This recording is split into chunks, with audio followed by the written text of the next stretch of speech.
ఖాళీ బిందెలు ఉన్నాయని చెప్పి పదే పదే చెప్పడం మనం విన్నాం. గత 2 సంవత్సరాల నుంచి లంకె బిందెల వేటలు ఉన్నాడు. మరి చివరకు అనేకమైనటువంటి అంశాలలో ల్యాండ్ రెగ్యులరైజేషన్స్ కానివ్వండి, కాంట్రాక్ట్ అంశంలో కానివ్వండి, రివైజ్ ఎస్టిమేషన్స్ లాంటి ఎన్నో అవినీతి కార్యక్రమాలు చేపడుతూ ఈరోజు కొత్తగా తెరలేపినటువంటి అవినీతి ఈ రాష్ట్రంలోనే కాదు దేశంలోనే అతిపెద్ద కుంభకోణంగా ఈ అవినీతిని తెర ముందుకు తీసుకొచ్చారు. ఎంతో గోప్యంగా తీసుకొచ్చినటువంటి HILT policy, Hyderabad industrial transformation policy,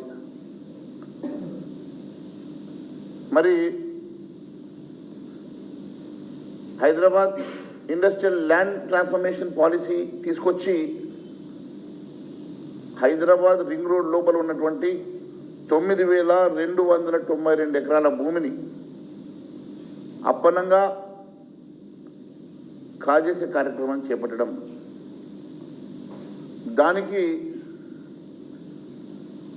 దానికోసమే ఒక క్యాబినెట్ మీటింగ్లో కూర్చొని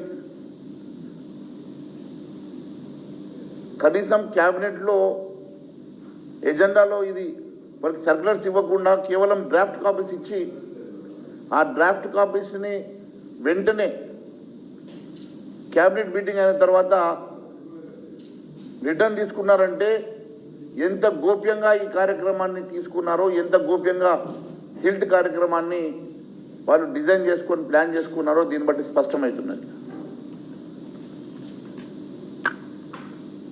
మీరు ఒకసారి చూస్తే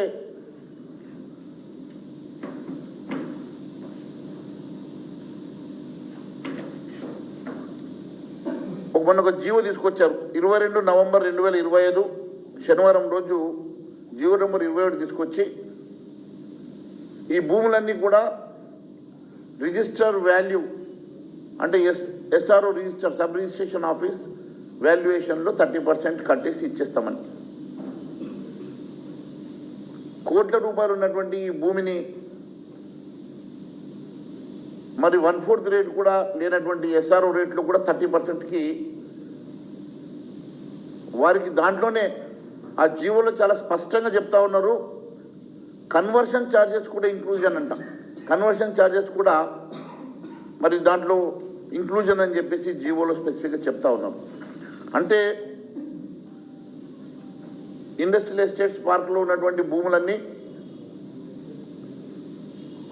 గతంలో ఇండస్ట్రీస్ని ప్రమోట్ చేయడానికి లీజ్ మీదనో లేక అతి తక్కువ ధరలోనో ఇచ్చినప్పుడు ఈరోజు పొల్యూషన్ ఉంటే ల్యాండ్ టు ల్యాండ్ ఓఆర్ఆర్ అవతల మళ్ళీ వరకు ఒక ల్యాండ్ ఇచ్చేసి ఈ భూమిని తీసుకుంటే ఈరోజు దాదాపుగా 6,29,000 కోట్ల రూపాయలు విలువ చేసేటువంటి ఈ భూమి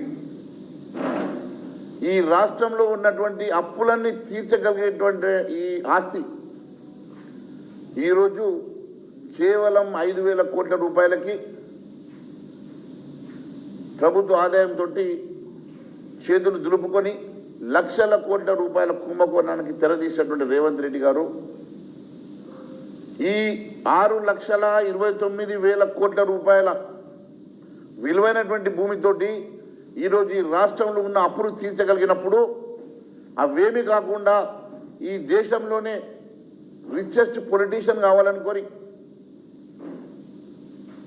ఆశతోటి ఈరోజు మీరు చేస్తున్నటువంటి కుంభకోణం ఎట్టి పరిస్థితుల్లో భారతీయ జనతా పార్టీ ఊరుకునే సమస్య లేదు. వెంటనే అసెంబ్లీ ఏర్పాటు చేసి దీని మీద చర్చ జరగాలని చెప్పి మేము డిమాండ్ చేస్తూ ఉన్నాం.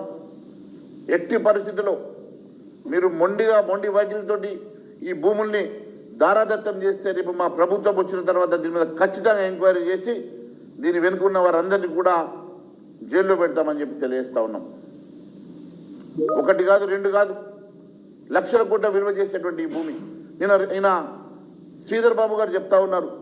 అది 9,200 92 కాదు, దాంట్లోకి రోడ్లు డ్రైనేజీలు పోను 4-5 వేల ఎకరాలే ఉన్నదని అంటాడు.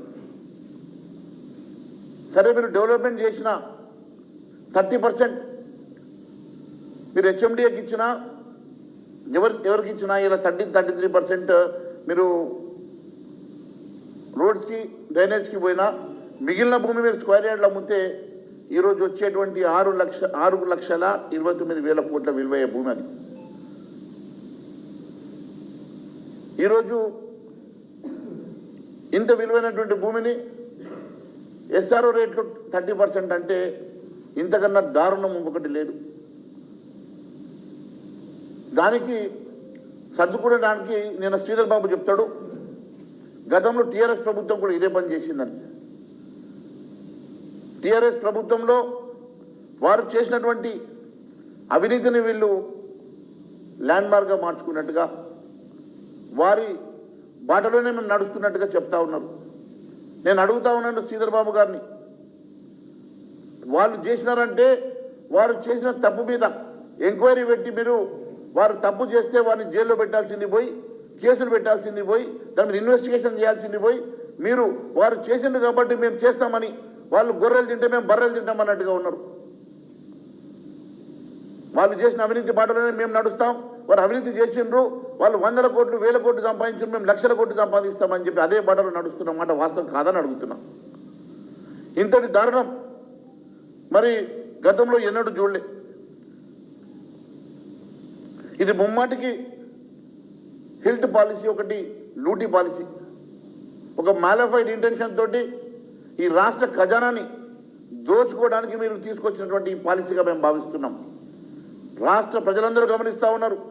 లక్షల కోట్ల రూపాయలు ఈ కుంభకోణంలో ఆర్ఆర్సీ ట్యాక్స్, ఇది రేవంత్ రెడ్డి రాహుల్ గాంధీ క్యాబినెట్ కలిసి చేసినటువంటి స్కామ్ ఇది. దీంట్లో రేవంత్ రెడ్డి వాటా సగం అయితే 25% క్యాబినెట్ మంత్రులకు, ఇంకా 25% హైకమాండ్కి ఇచ్చే విధంగా మీరు ఒక అగ్రిమెంట్ చేసుకున్న మాట వాస్తవం కాదని అడుగుతున్నా. ఒకవేళ క్యాబినెట్